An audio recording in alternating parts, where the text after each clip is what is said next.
Hi, it's the reader in residence, and today is going to be another non book review. It's going to be an album review. You seem pretty sad for A Girl So in Love by Olivia Rodrigo because in wicked terms, I am obsessulated. Whew. I'm going to talk about like the album, what my predictions, and most importantly, how music can actually help you with your writing. So writers and music lovers, this one's for you.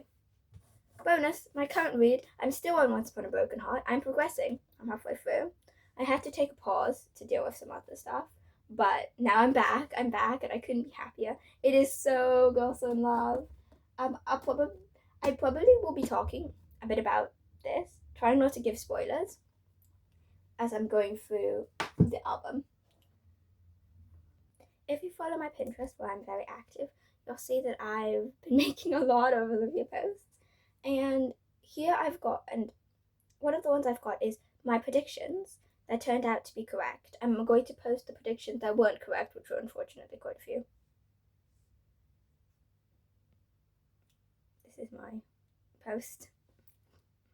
My sources: a New York Times article, light research by friend and obsessive Livy, and a wild theorist brain that comes from reading mystery. So about Stupid Song, I accidentally wrote that it was inspired by Single Passion. I think it's actually called Simple Passion by Annie Ernaux. She's French, which is about a woman's 2 year long obsessive relationship with a married foreigner. Interesting inspiration, Olivia. So I guessed that it was going to be about becoming obsessive in the relationship. Oh my gosh, what is the award-winning bacon? That looks scary. Oh, that looks scary. This looks way too meaty. For Honeybee, I didn't actually know what to expect. It was the one I claimed though, probably because I knew the least about it. I love Honeybee. It was, I don't know, it was the instrumental part was my favorite.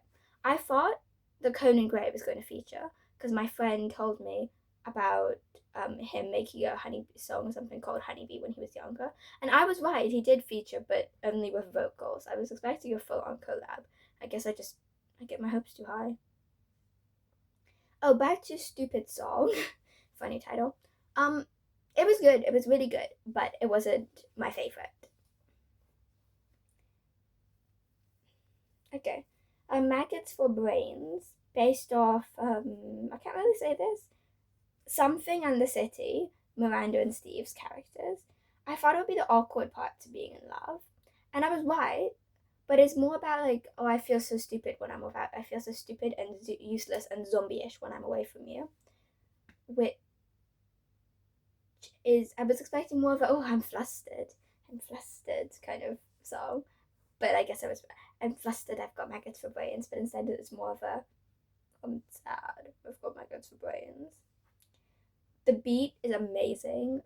The lyrics are so funny. They remind me of some people who I know. But yeah, it kind of reminds me of Twilight. Because I read Twilight. I wasn't a huge fan. I don't know, this just wasn't my thing. No hate to any Twilight fans. Um, Olivia herself is a Twilight fan, so I'm surprised it wasn't inspired by that. Because Bella Swan, when she and Edward are like not vibing, she does seem to have a bit of a Macca's for Brains moment. I was expecting Kylie Control because she made some song Carrie Bradshaw, I think, which is another character from the same show, but didn't happen. Okay, then my you plus me equals mwah. That's what I'm calling it. Mwah. You plus me equals a heart forever. Oh, it's just such a happy song. I don't know why it is. I don't know why she said "Drop Dead" is the only really happy love song. Like, that for me was a happy love song.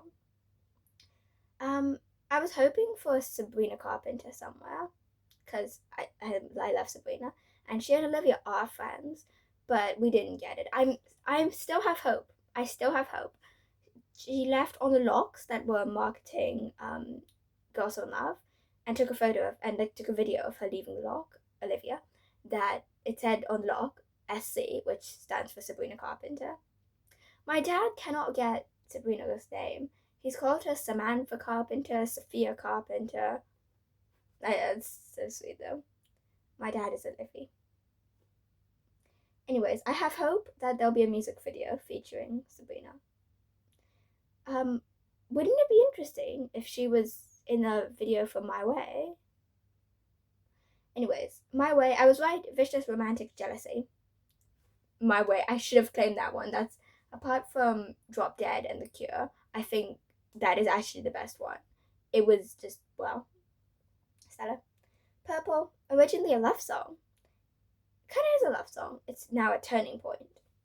Um, from dreamy to sad, from pink to blue. I was hoping it would reference Guts and Sour, which are more purple, but it didn't. At least not for me. I still like it though. It's just pretty, it's such a pretty song. Um, one of Olivia's favorite books is The Color Purple by Alice Walker, and that's the book I assigned to Purple. What's wrong with me is on the You Seem Pretty Sad side, because it's Girls in Love and then You Seem Pretty Sad.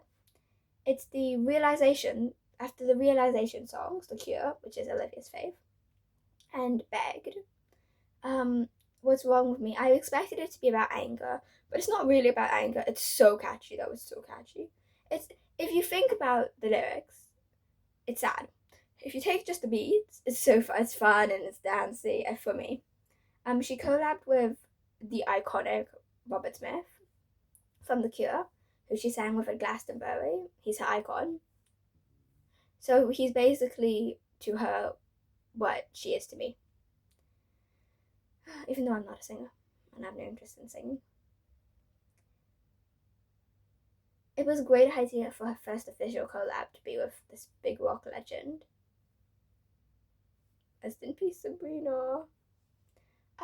My biggest mistake was mixing up less and expectations. So I thought it was one big song called Less Expectations. I know, silly me. I didn't really. I kind of read the track list with one eye. I just got too excited. I guessed it would be a breakup song. Less was a breakup song, and it would be sad. Less was sad. Less was so sad. I listened to it. I listened to it. I felt really sad, and then that night I just was just lying in bed thinking about it. Uh, so I thought it would be about less expectations. Like you should have less expectations, something like that, which is the opposite of what expectations ended up being about. Expectations, one of my favorites. It's so underrated, but yeah, more of it for me, I guess. The beginning really got my attention because I was thinking, oh, this is this You Seem Pretty Sad part. Why is it so happy? It was great. It's giving like that fun party vibes, clueless energy. Then cigarette smoke, as I was told, it was the acceptance of the end of the relationship. So I guess they'll be moving on, healing. I was right. I was right. The lyric video, that one was my standout. It was beautiful. The design for Olivia's was Flower Goddess. Anyways, I the one of the I actually linked it with this book called To All the Boys I've Loved Before, which might sound like it doesn't fit because Cigarette Smoke is a sad song and To All the Boys I've Loved Before is a happy rom-com. I watched the movie. I haven't read the book. I've got the book though, because there's this charity place where I volunteer at. It's lovely, and they give you and they have it's for children, but they have a section which are basically when community donations end up including teen books, which aren't really needed because they're for children, but we're allowed to take the teen books. And one of the teen books was To All the Boys I've Loved Before by Jenny Han. The movie's one of my favorites.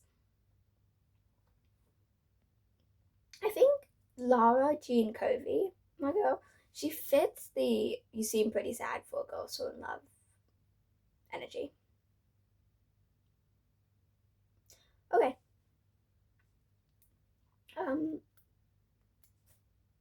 So that's what we've got on my predictions. The album's doing very well. she's hitting number one on the Spotify Global Artist charts.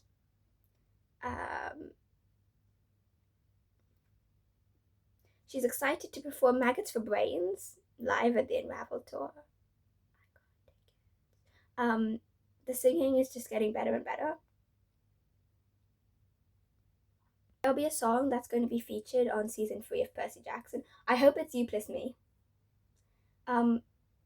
Youngest female artist in history to reach number one on the Spotify Top Artists chart. And I mean, Olivia's only had 3 albums, so I can't really say, oh, this is definitely my favorite, but for now, this one's my favorite. So right now my ranking, as you seem pretty sad for a girl so in love, Sour and Guts. Sorry to the Guts fans, I love Guts, but I don't know, Sour was a vibe. It's probably because I became a fan during Sour. So after that, I think I should probably give my ranking after spitting out random praise. Alright, Drop Dead is probably still my favourite. Maybe I'm just a sucker for like happy love songs. Yeah, or maybe it's because I'm reading Once Upon a Broken Heart. Okay, I'm trying to remember my ranking. I made it earlier. Okay, random update. I'm trying to, keep up with the book world and post updates on my Pinterest. They're making a Shatter Me TV series, and also we've got more information about release. Escape Me. I actually haven't even read Restore Me yet, but I'm just, trying to keep up. Alright, I've got my list up. So at the bottom, Begged. Begged is good. Begged is really good. But it just wasn't my favorite. Then Stupid Song. I already said that this wasn't my favorite. This is just like what I'm saying now. This is not my favorite, guys. It's not my favorite.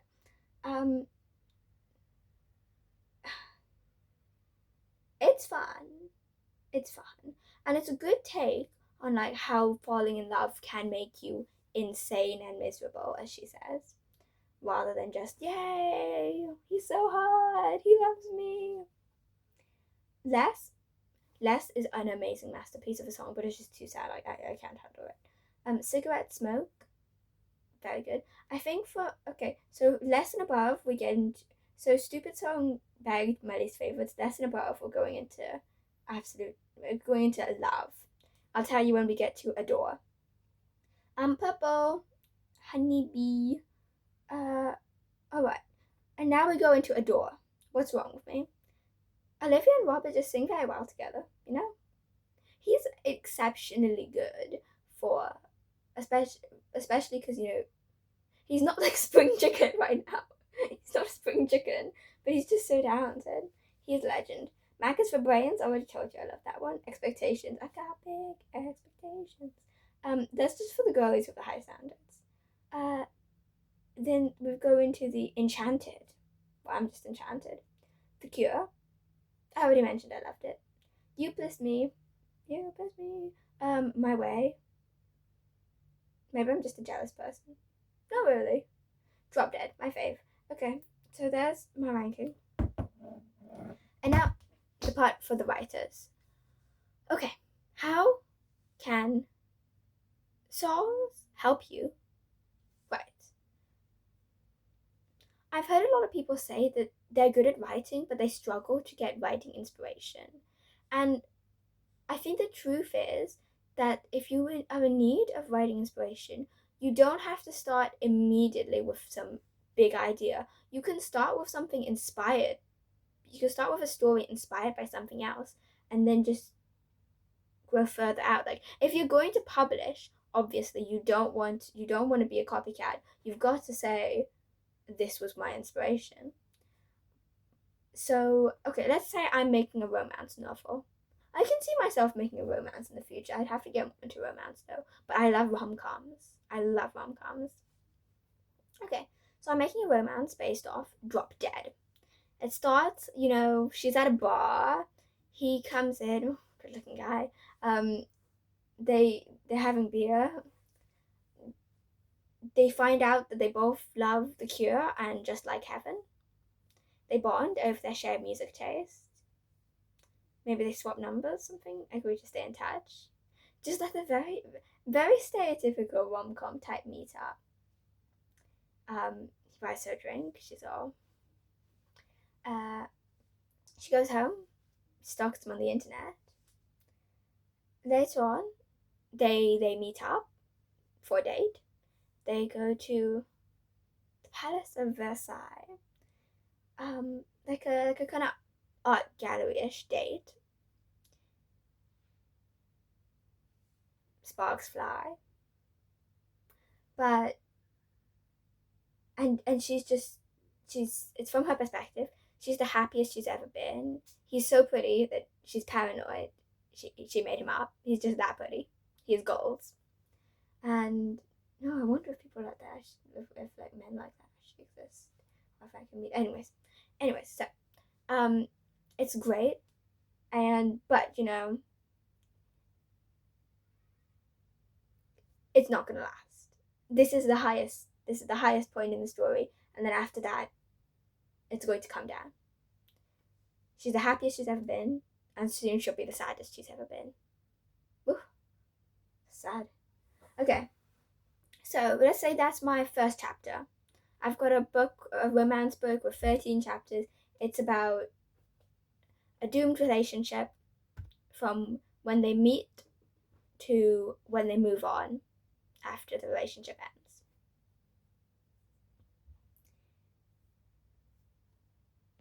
That is very much the plot of You Seem Pretty Sad for a Girl So in Love. It's like a book because it's a narrative. It tells a story. And if I were to publish a book completely following that structure, that would not be good because I would just be copying and stealing from Olivia Rodrigo's great ideas. But if you're just writing for yourself and you're writing to practice, you're not going to publish it, then making a story based off an album can actually be a really good idea. Or if you're publishing and you decide to just have a little bit of inspiration, like if you take one line or something, obviously you give credits. That's non-negotiable. Then in that way, music can be a big writing prompt for you. I've written stories based off songs before, and I've had a great time doing that. I can't imagine myself ever like publishing those before because those are kind of just recreational. Those for myself. The other thing about songs in inspiring you to write is that sometimes it's poetic. It's poetic and it's figurative, and that can be inspiring. It can give you ideas of how you want to write without being same old, she said, he said, oh, let's go out, he said, okay, she said. Or if you, as Honeybee, shooting stars, racing cars, instead of just saying, I feel really in love, it feels like shooting stars, it feels like racing cars. That can say a lot. Alright, so there's my album review / writing suggestions based on Olivia Rodrigo's You Seem Pretty Sad for a Girl So in Love. There's a heat wave coming this week. I'm terrified. I've got a fan, and I've got more Once Upon a Broken Heart. Have fun with your music, have fun with your books, and also, as I said, Shadow Me TV series or movie. I can't quite remember. This is crazy. I will definitely be making a video. Oh, my eyes just went. I will definitely be making a video where I talk about what I expect and what I hope for in Warner Bros. Adaptation.